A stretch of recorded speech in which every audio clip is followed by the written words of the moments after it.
Hi, everybody, and welcome to Deborah Kobylt Live. And today I have a really interesting guest on the phone with me. He's a very dear friend of mine, Dan Lothian, White House correspondent for CNN under President Obama. Dan, thanks for being here. Hey, it's a pleasure to be here with you. Yeah, this is great. We talk all the time on the phone, but now you're officially on the podcast. But you are here to talk about your latest book, 50 Ways to Mega Crush Your Media Career. And honestly, Dan, what better guy to do this than you? Well, Um, everyone's always telling me, "Hey, you ought to write about the Obama administration or write about your career." But maybe someday when I'm a little bit more removed from all of that. But this felt right because there's so many just basic tips out there that you can give to people who are looking to get into the business or in the business looking to move up, and that's what this book is all about.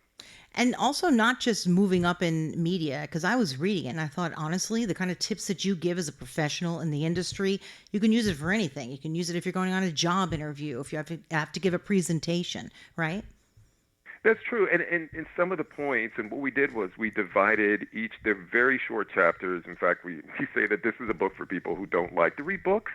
But a lot of the concepts that we talk about aren't just specific to the industry. Sometimes it's about sort of generally about life. How to be honest in the workplace, how to treat other people we talk about it specifically in a newsroom, but it works also in any career that you might be in. So you're right. I mean, some of them are very specific to the news industry or the entertainment industry, but generally a lot of them work for life. Just some basic ones, but a lot of people aren't doing them. Work breeds work. Just get some Mm. work, even if it's not paying you. Just do something, right? Yeah, and I hear this a lot. I teach as well, and one of the things that young people are always asking me, hey, I want to get my a great internship so that I can get a great job, and they're always talking about the future, what they can get to put on their resume that will help them get that next job. And what I say to them oftentimes is, look, that's wonderful. You do have to prepare for the future, but what are you doing now? It was a little harder for us to do it when we were growing up in the business, or even just growing up in general.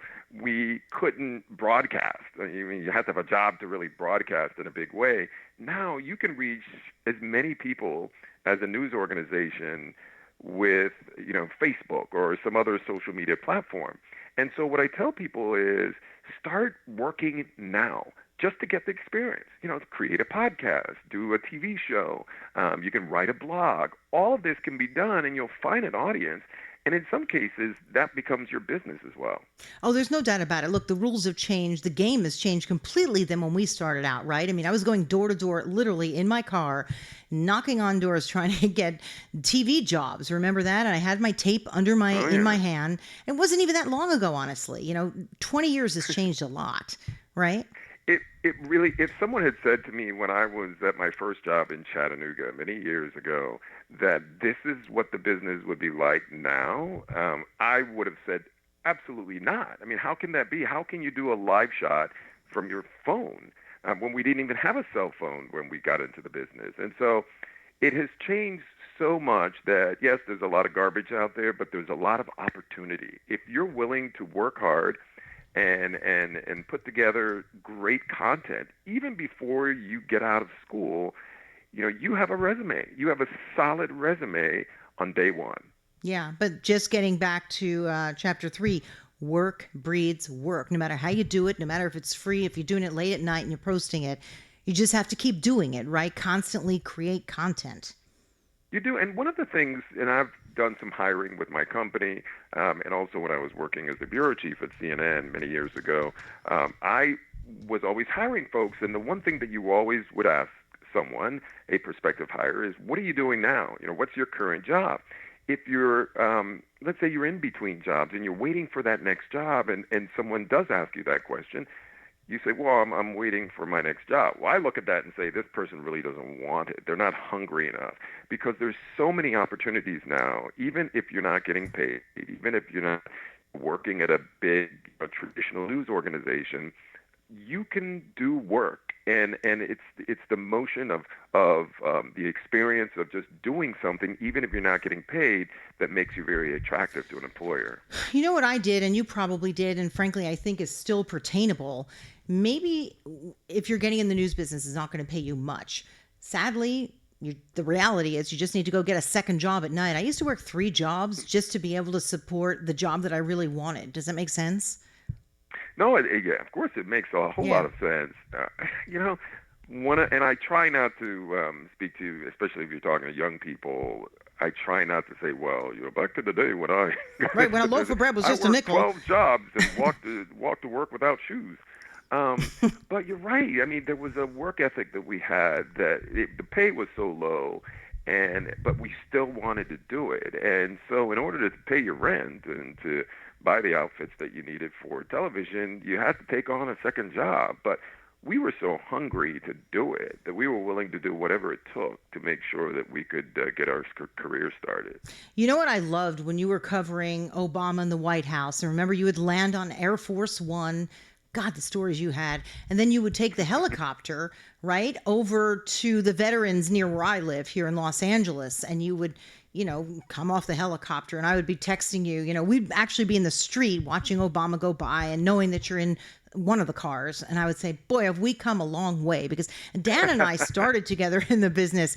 I mean, don't even go with dirt poor. It was like beyond dirt poor. He would come over and sleep on an old sheet on my dirty, awful carpeting from the place that I was renting. I mean, Shag carpet. and your now wife was one of my best friends even back then. I mean, we really, really have history, right? The stories we could tell. Yeah, and I think, look, if I had the opportunity back then to have a lot of money and to sleep in a nice place, then yeah, I would have taken that. But Wait, there's my place something wasn't a nice about place. Wait, my place wasn't a nice place. no, you're the floor wasn't. No, it was not. It was horrible. But you know what? There was a roof over our heads, and it was a great place to sleep for free.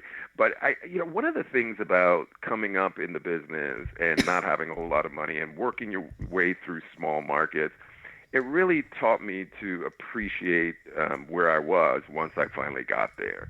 I never really took anything for granted. I appreciated how it all started, and I wouldn't change that for anything. I really feel that that's part of who I am, and frankly, at the time, I didn't really need a whole lot of anything. I mean, it was most of the time I was at work and working overtime and volunteering to take on assignments because I was so engaged in this industry that it was all I really wanted to do, and so. It didn't bother me that we weren't making any money and we were eating, cans of ham and bread. Well, look, it's like anything. If you like what you're doing, and again, those skills pertain to today's skills too. And you said you teach. You teach over at Northeastern in Boston. That is correct. Yes, I teach an ethics class over there, journalism ethics class, and also a media entrepreneurship class. And then coming up in the fall, I will be teaching a presentation class, which is a lot of the skills that we have as journalists. Other people who are non-journalists can use as well because nowadays everyone's creating media. So that class will be in the fall. Here's a good one: agent or manager. Number 34. Do you need an agent or a manager? I will tell you. I think you always had one. When I Now, had one, I found they didn't do anything for me because I was sort of busting my butt more than they were for me. Does that make sense? yeah, I think. Look, there are lots of stories out there about agents and managers that just didn't work out for you, and then there are those who will swear by their agents and their managers.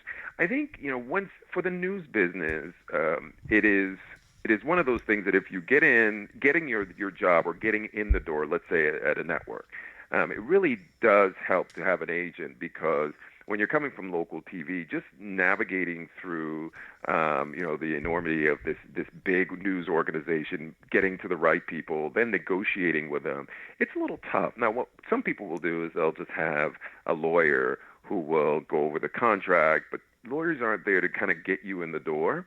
And they're also not there to really help you deal with some of the daily problems that may arise. So for me, it worked out quite well where I had an agent from way back when I was working at King TV in Seattle. And this was a sounding board for me. It was someone who went over my contracts. It was someone who I could talk to about help guide me in my career. What would be the next step to take? But you are paying them quite a bit of money. It's a certain percentage of everything that you make, and so it really is a personal decision. If you feel that you are getting really good jobs and you're able to negotiate those contracts quite well and don't need the help, then I think it's a choice that you make.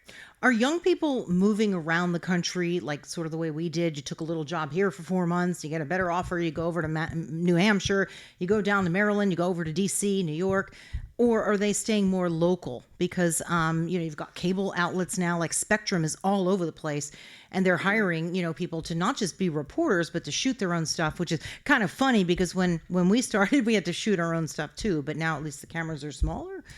I, yeah, I mean, I don't have, this is sort of anecdotal evidence, but I find that young people still move around. Now, it may Really? not be exactly how we did, right? We'd get a job in whatever, Dubuque, Iowa. I always say Dubuque. I feel sorry for the people in Dubuque because I always use their name in vain. Did you work in? but you go to Dubuque, you work for a year, then you go to Chattanooga, then you go from Chattanooga to West Palm Beach. I mean, that's kind of what we did. I don't know that it's quite like that. What you find now is young people will come in and an entry level job that may not be on air at a big network, and then they'll have five different jobs. Right? They'll move around within the organization, and that's not necessarily in the same city. They might come in CNN Atlanta, for example, and next thing you know, they move to CNN Washington. So I see moving around that way. I see also the young people on the digital side moving around quite a bit, partly because some of these places that they go to are startups and they fail, and so they have to move on. Right. So it feels as if there is still a lot of movement within the news business. It just looks a little different from the way it was when we were doing it. How do you see it changing? Because let's face it, people are not sitting around unless they're much older watching CNN, Fox, MSNBC, the nightly news. I mean, honestly, unless you're much older, I know a lot of people who don't even have traditional cable. So, how do you see everything changing? I mean, are we going to have traditional news outlets now all over the place on the internet? Which I guess we already Well, do, but like yeah, more we of do. it? I don't think that, people have been talking about the death of these nightly news programs now for quite some time. I don't know that they're going to go away. I think the numbers that they enjoyed for so many years will not be as big as they always were. But I still think there'll be a substantial number of people watching morning television, like the Good Morning Americas of the world and Today's Show and so forth. They still draw large audiences, and I think how these nightly news programs will be able to thrive is that it's not just about the nightly news program at 6:30 in the evening. They'll do a story and then say, hey, for more on this story, you can get it online, or Or listen to we're our going to be doing podcasts? a live behind the scenes chat. It is a multimedia kind of world that we live in now, and I think that's how you create big numbers, right? By being on multiple platforms, and that's where I see it going, where it's going to be less of just single focus in terms of the broadcast, and more of how many different ways can you cut this pie for the audience out there. Right. How do they do with advertising with that, though? Because from what I understand, it's still really tough to get customers from internet advertising. I mean, unless you're this monstrous influencer, and there's not a lot of those, there's some of those. So, how are they Yeah, monetizing? Yeah, so that's interesting. That's a topic that we talk about in my media entrepreneurship class. And yes, advertising is very difficult to, if that is your sole revenue stream for your news organization. Obviously, the big ones still make a boatload of money from advertising. What you're seeing is the smaller outfits are doing sort of a niche outfit. So I'm one of the a small percentage owner of a company out in Texas. It's called the Texas Law Book, and it is the leading legal journal for business lawyers in the state of Texas. It's very successful. It has over 12,000, rather 11,000 paid subscribers. And these are people who want to get that specific information, and so they'll pay a yearly fee in order to have access to that information. Now, you have to give them something that they can't get anywhere else. So it's a lot of exclusive information. It's digging deep into companies and discovering trends and breaking news. And so I find that that's kind of where it's going. There's a lot of sort of these niche sites where if you want to know about the environment, you'll pay a monthly or yearly fee to have access to stories about the environment. Whatever it might be, it's out there, and that if you get a good audience that can afford to pay even when the market goes down, and they're not feeling bullish about their economic situation, if you can find something like that, in our case it's lawyers, it's a pretty good business model. Wow, I didn't realize you had that many subscribers. Congratulations. I remember when you were starting that up. That's fantastic. Yeah, no, it now, and what we've done, and just to kind of carry this a little bit further to the next step is not only does the organization rely on these subscription fees to keep it going and to pay employees, but now you have seminars as well around some of the issues that you cover. You have CLE courses, so lawyers have to get these retraining, do these various courses on an ongoing basis, so you get it certified. So we cover a big story. It gets tagged as a CLE course. The primary people involved in that story will sit down, have a behind the scenes of how that story unfolded, and people pay to come and participate in these kinds of events. So it's looking at multiple ways of pushing your content into a revenue bucket and not just sitting back and saying, advertise with us so that we can survive.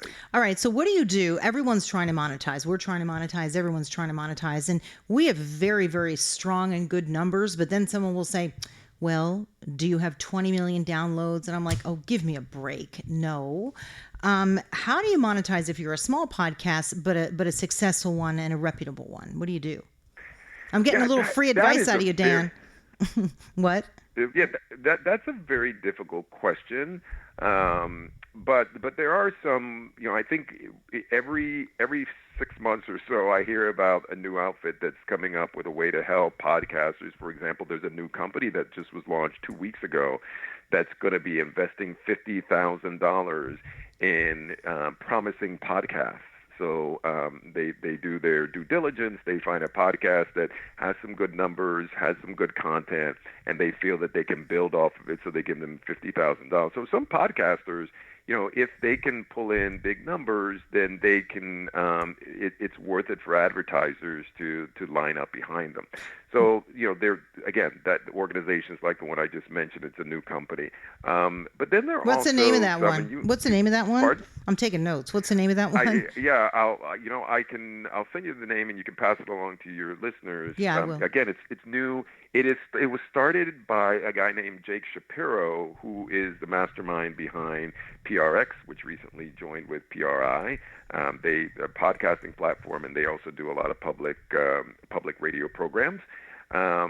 So he's the guy who started, and the name escapes me right now. But Jake Shapiro is the one of the co-founders of that. Yeah, you know what?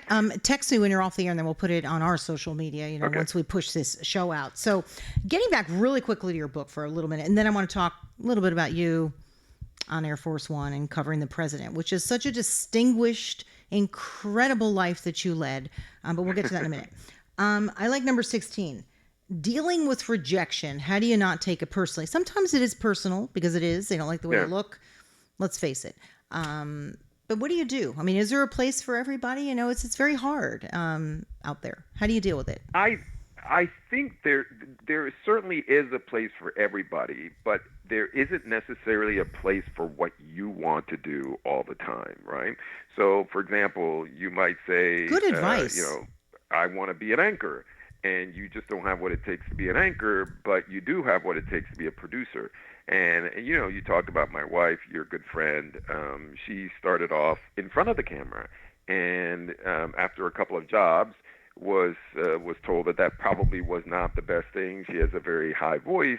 She was encouraged to try something else, either inside or outside the business. She ended up becoming a producer, which that was, in the end, became her home, right? That's where she felt at ease and went on to be a producer at the Today Show. So I do think that that there is a place for everyone if you're not just stuck on doing one thing within the business. Um, But rejection, look, rejection is tough for anyone. I don't like someone to say, I'm not going to give you a job or I'm going to fire you from a job or whatever it may be. But what I find is that oftentimes, if you look at it as it's not about me. It's that I'm just not the right person for that job. I'm not exactly what it is they're looking for. There are times where you get rejected from a job, but then you go on to get a better job. That happened with me. I mean, I tried to get a job coming out of Chattanooga. I didn't get that job. I ended up getting the job in West Palm Beach. That was the best job because while I was there was a news director who was had a vacation house down there, and he was watching me, and he was at the time a news director out in Seattle, and he hired me. Right, so I was in the right place for the person to hire me, and I can go from job to job where I didn't get when I didn't get the job at ABC News. I thought it was a done deal, and I didn't get that. I ended up getting a job in Boston, and then after Boston went to NBC, which is where I always wanted to work. So it is never easy when someone says no to you. But I try to look at it as, it's not about me. It's not that they hate me. It's just I'm not right for the job now.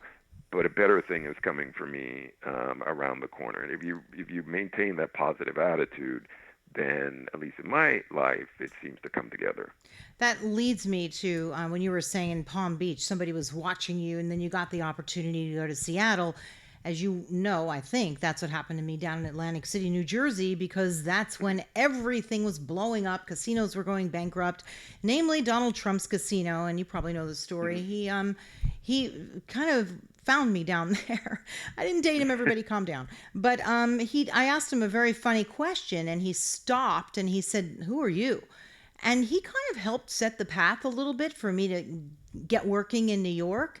Hmm. And it is amazing if you just stick with it, ask the right questions. I mean, actually, he was very nice to me, I have to tell you. I did not vote for him, but he was quite good to me. Um, it's true. You just put yourself in a situation where you can be seen and heard, and you just sort of never know what's going on and what can happen. Right. And I'd hate for people to, face rejection early on in their careers and then just give up and say, "Oh, well, that's it. If I can't get a job, at this particular station or this particular publication, then I'm not gonna, forget it. I'm gonna go work at a bank or whatever it might be." I mean, if that is indeed how you feel and you don't really care about the business, then go somewhere else and make money. That's fine. But if you truly are passionate about the media and journalism, or maybe it's on the entertainment side, then you have to keep moving, pushing, and the doors will eventually open. But You that's have to why be your smart book, about it. but that's why You your know. book 50 Ways applies to anything. Let's face it. It's not just somebody who wants a television career, a news career, an entertainment career. It really is applicable to anything. Very common sense. I like the short books, common sense, because then it gets you thinking. You go, "Oh yeah." Right.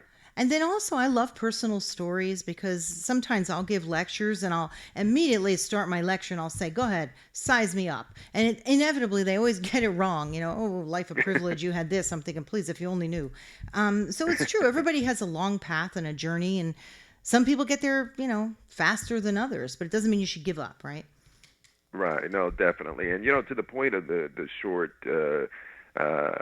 format that we have with the book, there is a friend of mine who's a big time medical professor and doctor, and he wrote a book that was a bestseller, and it was very simple, just kind of ways to be healthy and happy in life.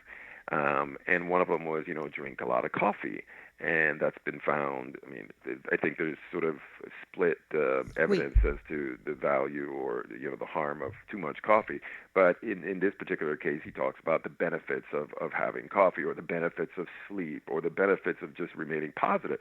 These were sort of basic things, right? But people, they like lists. First of all, if you tell yep. people 10 things, 5 things, 50 things, 20 things, it's something that people can wrap their heads around, so that makes it very approachable. But in addition to that, I think sometimes we stay away. We think that when we write a book or when we give a speech, it has to be all high and mighty with big words and deep dives into a subject matter. And I'm not saying that you shouldn't do those things, but sometimes the most powerful books can be simple things that we know everybody knows they should be doing, but somehow it doesn't register until they see it in a simple, black and white, book, or they see it online. And that's what this book is all about. It's touching on things that everyone should know, they do know, but they don't do. And we are trying to help them do it. Also, if you see it enough times in print, it's like, oh, yeah, I know, I know. You might just say, you know what, maybe that's the answer. That's what I have to do. So, Yep, yep, very, that's very true. good book. Let's talk a little bit about your time with President Obama. What a career, huh? And I just love that you spent your time doing this. Now, for anybody who has kids and anybody who had a flat Stanley, I love this story. When my son was in third grade, it's a little guy called Flat Stanley, and you have to mail it to a friend of yours who will then take it on their journeys throughout the day, go shopping, whatever. Well, I sent James's Flat Stanley to Dan. So his Flat Stanley ended up going around the world with President Obama. So by the time, where did you go? Beijing? You were all over the place, right? And you'd be taking pictures of little Yeah, Flat Stanley looking I out the even, window. Um, yep. and when he got to make his presentation, they were looking at him like, really? So thank you for that. I will never forget you for that. That was pretty funny. Yeah, it's we I had on Air Force One, and it is when I look back at a little exercise like that, and I see how I was jetting around the world and so Wow. forth. It's a different life that I lead now, but I'm so glad that I had the opportunity to do that. It is amazing to be sitting on the front row of history to witness all of these things in real time. I mean, so many times as an individual, you're sitting at home and you're watching a TV, or you're listening to radio, or you're reading something online, and it's someone else who went there and then got that information and sent it back to you. And I was there. I was there when the president went to South Korea for to visit their version of the White House, which is the Blue House, or the first time the president went to Myanmar, the first time that a U.S. president had been to that country that was previously closed.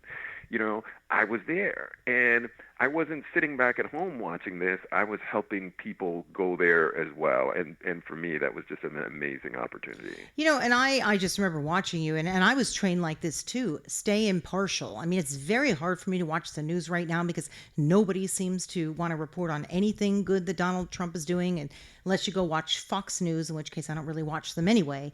It's so slanted no matter who you watch. It's very difficult. And when you were reporting, it wasn't so much like that. I mean, I just think you just gave us the news and gave us the facts. Am I right? Yeah, and that does trouble me, and I talk about this quite often in the my ethics class, because it's as if networks, news organizations have decided that, okay, if since everyone dislikes us and we're being beat up on by either the president or other elected officials, or the general public, then we're going to start fighting back. And frankly, I don't know that. Look, there's some things I think you need to stand up and fight for as a journalist, but I think what we should be fighting for is less about us and more about people, right? The stories that we put together, and it's not to say that those stories aren't being told, but it feels as if there's a lot of time being spent on sort of the woe is me, the journalists under attack. So therefore now I'm going to push back, and I'm going to get, sassy and confrontational because that's how we're being pushed around. And it wasn't like that. It's not to say that we were more popular. I mean, people have always disliked journalists. As you know, we're always at the top of the list for most least liked professions. Well, I we think are, but lawyers you're and either you're either really liked. You walk into a room and people go, "Oh," or you walk yeah. into the room and people go, "Ugh." So, and then they ask who Yeah. you work for, and if you say CNN, depending upon who's in the room, it's like, oh, the fake news. I remember going to Donald Trump's inauguration, and I was walking through security. and they asked who I had worked for, and I said, "Well, I'm doing my show on my podcast, and I'm also reporting back information to CNN, the Los Angeles bureau." And they'd be like, "Ooh."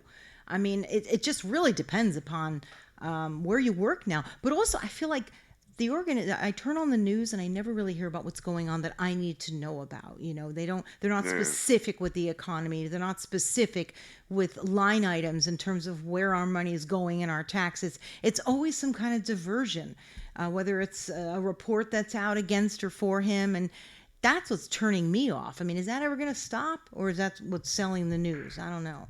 Yeah, I think that's it's a very good question, and I don't know if I would call it diversion because that would mean that there's an intent to divert away from great policy issues that are taking place in exchange for the frivolous, right?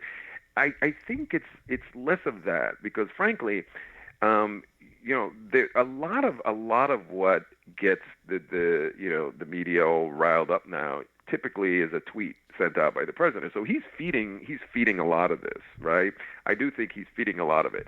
On the flip side, I think that not only is he feeding it, but then news organizations have realized that if you cover, sort of cover it like it's a fight, right?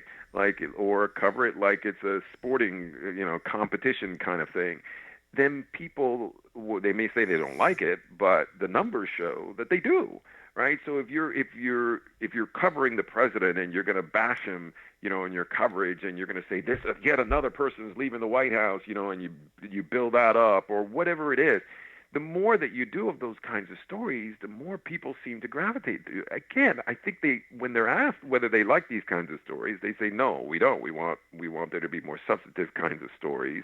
We want more positive content out there. But I think it's like the tabloids. Everybody says they don't read the tabloids, but they've been in business for a long time and make a boatload of money. So, will it change? I don't know. I mean, we're in a different time now where we're competing for more eyeballs and more ears.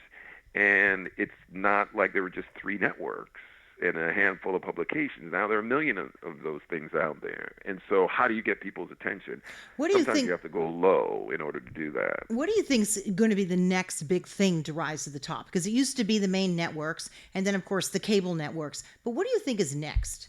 Is there something else next Oh that people boy. maybe can look I, out for? Like, hey, we're going to be getting our news from there in 5 years, or is it individual blogs and podcasts? What do you think? Like mine and yours? yeah, I think, look, I don't know what the next big thing is going to be. If I knew, I would either buy it right now or invest in it or start it. you know, but I do think that on demand is where this generation and the next generation is going, right? They don't want to sit back and say this is when the news comes on, so now I'm going to sit down and watch the news. They want content on demand, and podcasting offers a great opportunity for you to, I'll have a little bit of this, a little bit of that, and I'll listen to it in the car. I'll listen to it while I'm riding my bike. I'll listen to it while I'm in the gym. You can line up your content, arrange it, and watch it or listen to it. Do And so I you? think that's where it's going to go more into that area, right? Where Yeah. more content specific to different kinds of things that you like, for you to consume when you want it.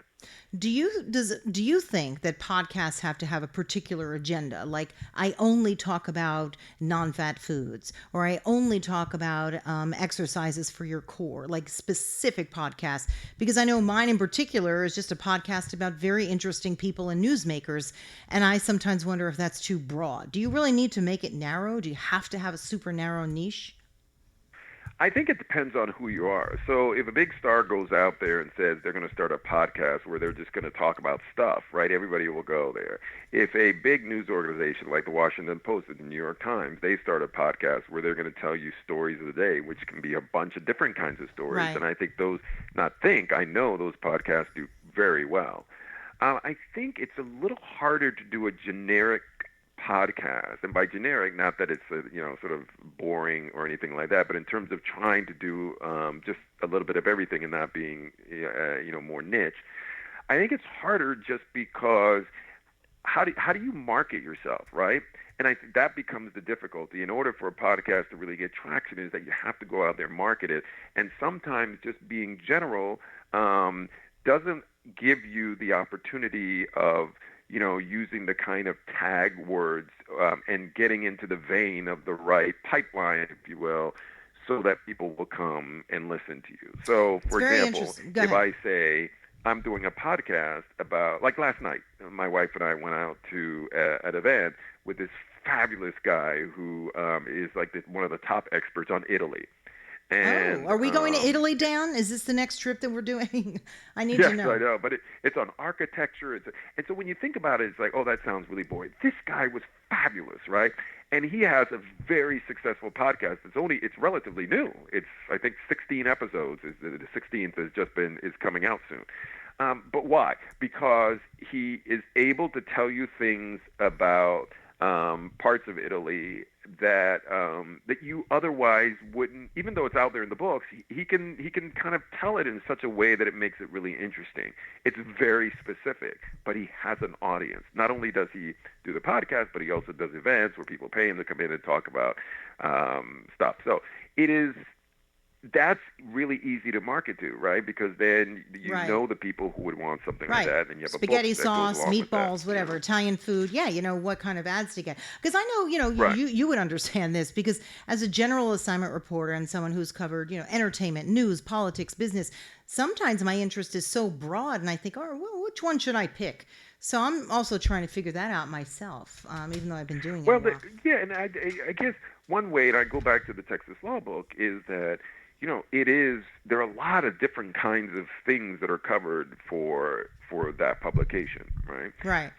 But then the niche becomes, what are the kinds of things that your audience wants to know about? So it can be everything. It can be, we want to know about luxury cars.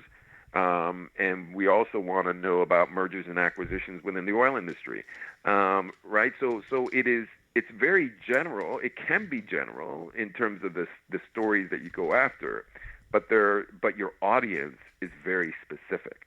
So whether it's the content or the audience, something has to be specific if you really want to make something grow. Mm-hmm. And again, it's when people are sort of big name people, they have a platform, they just put the shingle out or whatever, and people show up. Then you can pretty much do anything you want. But I think that just to kind of be heard in the forest, that's one of the best ways to do it. Right. I mean, I sometimes look at shows like The Talk, The Chew. I don't know. There's like 10 of them. And Hmm. even Ellen, on any given day, she might have a celebrity, she might have an author, she might have a little kid. It's sort of like an all-purpose interesting show. So, yeah, I'm still testing it out. Can you do that, or Uh, do you need to be a little more niche? I'm not sure. right. But and again, you do your own podcast, right? Mic, camera, action with Law Right. Lapidus. What kind of stuff do you Law. guys cover there? Pardon? What do you cover on your podcast? Yeah, so one of the things that when we first started out, the podcast was a precursor to our book. We were giving advice, little tidbits about, sort of behind the scenes of the industry. Some tips is what we would always say, tips and tricks of the industry. And that's what led to the book. So it was a podcast first, then the book coming out of that. But we eventually, after a while, it's like, okay, we have to make this a little bit more interesting. And so we started inviting guests on. And Like the me, I'm primary coming on question, your podcast soon. like you, yes, you're going to come on to our podcast this weekend. We're looking forward to that. Yeah. But we would always say, how did you get here? Like, how did you make it? And it's a general question, but everybody has a different way. Sometimes someone they'll tell a story about how they were a school teacher and they went in and the kids were acting up, and that day they decided that they can't do it anymore, and then they got fired or they got whatever happened. They they ran into someone who said, your voice sounds great. You should do voiceover work. I mean, it's amazing the kinds of stories that come when you just ask the question, sort of, how did you make it?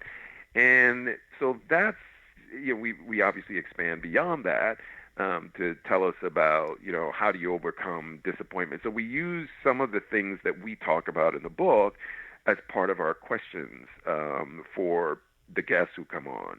And sometimes it's big name guests. Like we had the voiceover, the woman who does the voiceover for Jimmy Neutron, one of those kids. I think it's Jimmy Neutron, one of those kids shows. She does a lot of the voiceover work out there, and she's a well-known name in certain circles. And then we'll have a local broadcaster who comes on, or we'll have someone who's just starting off and got their first gig. But we try to we'd like to get even bigger names to come on the show. But it's really at the heart of it is, how did you do it? How do you overcome disappointments? And what kind of advice would you have for someone who wants to do what you do? Right. Well, I tell you, just from doing a podcast out here, it's pretty easy to get people to come in. It's true. People in Hollywood on a show who are producing something. I noticed that I'm starting to niche a little more into. I love the theater community out here. It's very, very interesting. A lot of people are starting in theater, small theater, and then they're going into development with their projects into film projects, which is really kind of interesting. But it just takes a while to find your way. But anyway, everyone should pick up your book, 50 Ways to Mega Crush Your Media Career. Now, from what I understand, isn't it sold out right now on Amazon? It is not sold out. You can still get a copy. You can get a copy of the book, and we'd love for you to go on to Amazon. You can also get it on Kindle, so you can get an e-version of it as well. We'd love for you to read the book and tell us what you think. Yeah. And let's have you back again, because I'd love to talk a little more about you and what's going on with your son, who's going to be racing with NASCAR, right? Yes, I know. That's it's pretty not exciting. anything that I knew anything about, but I do now. Yeah, I know. It's been quite a journey, because we all met, let's face it, so long ago. No kids, That's and right. now we've been just sort of watching our families evolve. It's just really been it's been an honor. So thank you so Likewise, much, Dan, for likewise. coming on, and please say hi to Cindy and the family, and we will talk to you soon on your podcast. When will that And be? thank you so much.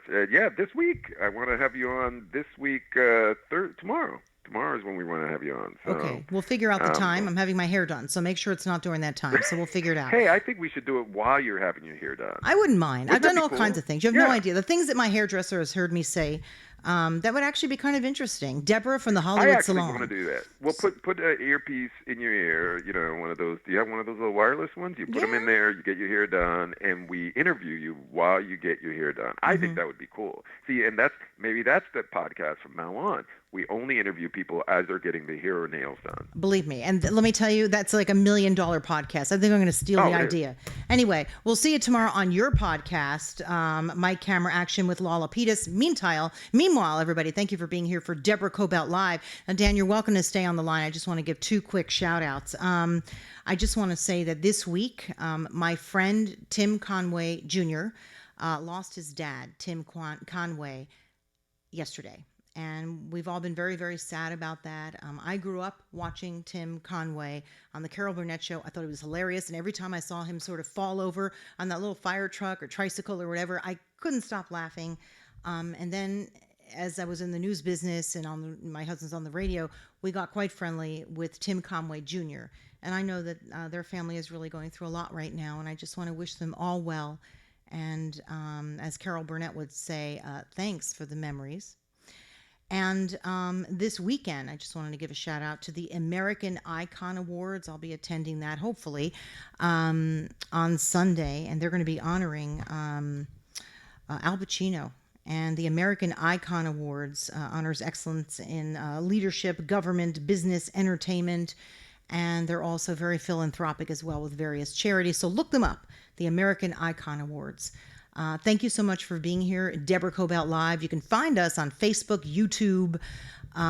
We're on Twitter, and then you can hear us on Apple Podcasts, Spreaker, iHeartRadio, and anywhere else that you get your podcasts. Thanks so much for being here, and we'll see you next time. Bye-bye.